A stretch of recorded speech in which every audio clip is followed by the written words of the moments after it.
How's it going, guys? My name is Earl here. What I have here is my daily driver for the past year.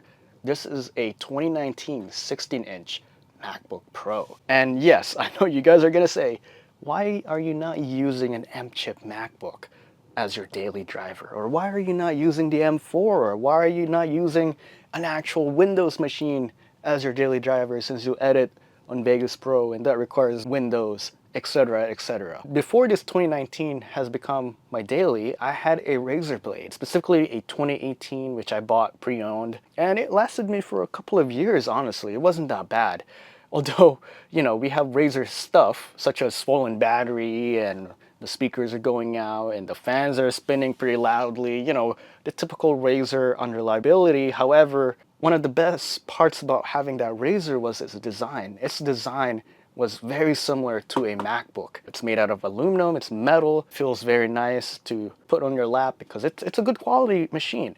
And so replacing that, I was thinking about getting a 2023-2024 used Razer Blade. However, I figured, why don't I take a step out of that direction and try the 2019 16-inch MacBook Pro? And you know what? I did. For $700, I was able to get an 8-core i9, which isn't that bad by today's standards. It is the 9980H, so one of the higher end models of that i9 back in the day. We have a Radeon 5600M 8GB, which quite a bit of a rare upgrade for this computer specifically because this 5600M graphics came out just a couple of months before they released the redesigned M1 Pro MacBook. Nobody really got into this. A lot of the MacBooks I found on eBay or on Newegg refurbished was a 5500M.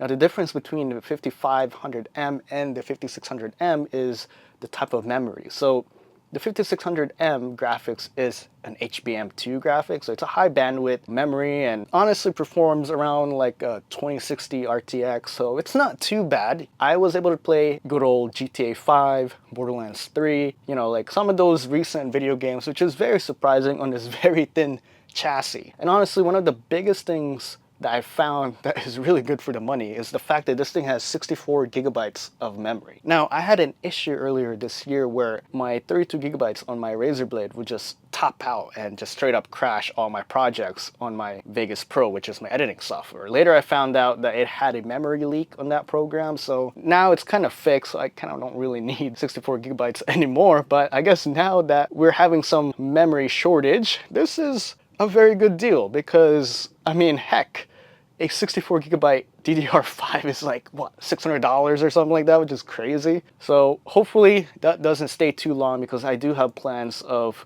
replacing this with an actual desktop. Let's get started with the pros and the cons of this MacBook. Number one, this is a really good design. It still is very modern looking, and say what you want about the touch bar, but it's one of my favorite features of this MacBook. I'm able to do whatever I want, and honestly, this is probably far more convenient. I think one of the reasons why Apple decided to take this out is because it really is not implemented well, but if developers could have used this more, it really works well. I mean, heck, look at that. I really love the fact that I can just do that easily. I can skip ads on YouTube.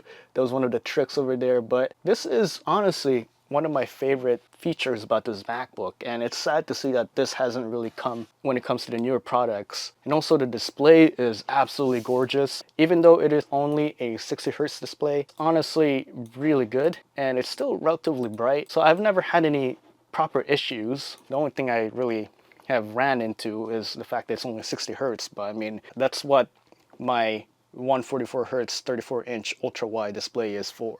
Now, one thing I do not like about this is the port situation. We don't have any SD cards. Unfortunately, that's not the case for this MacBook generation. It only comes with 4 ports of USB-C, which isn't really an issue because I already have these long before I had this MacBook. But it is a good addition that with the redesigned M MacBook Pros, they have included an SD card, because what the heck was Apple thinking? If you forget this SD card reader, you will definitely be in a lot of trouble when it comes to work situations. So that's one of the things that I did not like about this MacBook. One thing I also did not like about this MacBook is actually its battery life. So it is really on the older side of it, and as you can see, the battery health is just sitting around at 80%. The battery is definitely not on the longer side. I believe back then, brand new, this would have been around like 10, 11 hours. which isn't that great comparing it to the M-chip MacBooks, which is practically all-day battery life. Early on this year, we started with 264 cycles at 82%. Now, at the end of the year, we are at 300 cycles at 80%.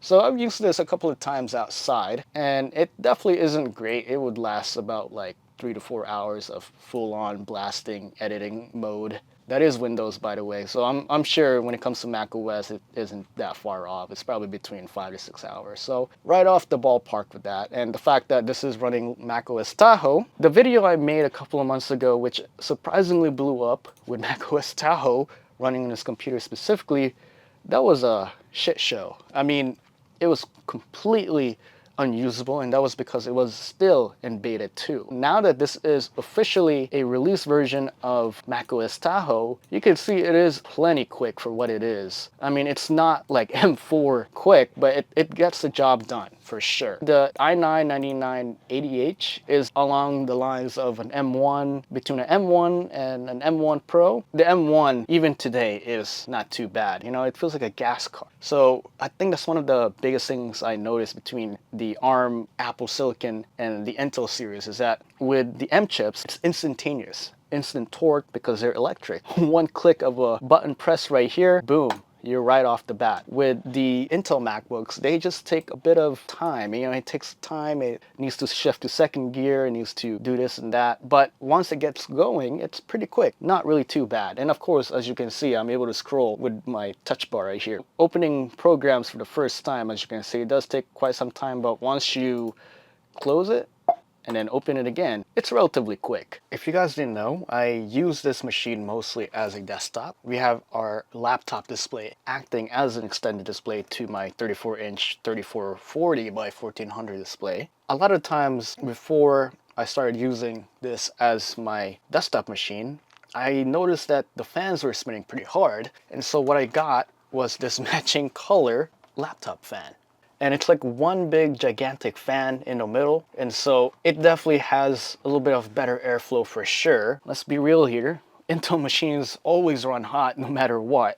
Now, as you can see right there, we are hovering around 49 degrees Celsius, and that is on all 8 cores. That is relatively low for what this was without all that stuff I just talked about. Before the thermal pads, before that laptop stand fan, it normally hovers around 50, 60 degrees. So honestly, this is even on the warmer side of things right now. Normally it would be around 45, but because my studio right here is a bit on the warmer side, around like 70 degrees right now because it is quite cold. This is my setup for the most part. Very simple, very quick and on-the-go type of setup. I use the laptop speakers as my speaker for the most part, and they are fantastic. As you can see, my stand is kind of slowly sagging because of this desk, so I do have plans of replacing everything and actually starting a whole new setup. Once the prices go down or somehow I manage to get a pretty good deal on a decently quick computer, I will probably most likely upgrade to a much better machine than that. Editing on this MacBook is not that bad. So I edit 4K 10-bit on Vegas Pro 23.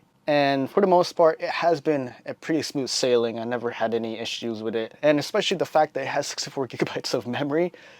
I have memory for days and I never had to worry about that. When it comes to editing 4K 60, that's when you'll start to see a little bit of struggle, such as the drone shots I have on this project right here, which is currently loading. This is typically how I would edit my project. So I would have this as my base color display because the MacBook display is really good. And this is just my timeline editing part right here. So as you can see, it is a bit on the slower side of things right now. And that's the thing for the most part, is that you see a little bit of hiccups here and there, but once everything is loaded, it never is too much of a problem. It really is a decently quick machine even today. Now, don't get your hopes up when it comes to rendering, because sometimes rendering on this computer really does take a toll. Sometimes it takes a long time, and those are one of the things that I'm just like, maybe it's time to really change my mind when it comes to using this 2019 MacBook. But as you can see, that is 4K GoPro right there. And for the most part, that is also a 4K footage from my DJI drone. And if you pause for a sec and let it load, it'll catch up. So not too much of a big deal. for now at least. Maybe in the next 6 months I will probably start changing this because my workload has been increasing. I don't like the fact that I have to see a couple of frame drops here and there because you never know. It starts to really bog down on you once you add a lot more effects such as coloring and this and that. So not something I like, but it's something I have to deal with for now. You can play games with no issues. And this is running at max settings and we're hovering around 50, 60 FPS. I'm sure the new M4 MacBooks can handle high settings with a lot of video games fine, but it comes down to driver support really. And unfortunately, a lot of the times ARM processors are just still not being supported properly. One of the things that I'm starting to realize about this computer that would probably become a reality soon is driver support. So as you can see right here, this is the Radeon software. And if you check for driver updates right now, this is running its latest version, 21.30.45.22, and this is last updated on 6/11/2025. And so driver support is becoming to that point where it's a bit probably would be unsupported within the next couple of months. And that is reality. That is just something you can't avoid, unfortunately, with especially knowing that this is about what, like 6 years old now.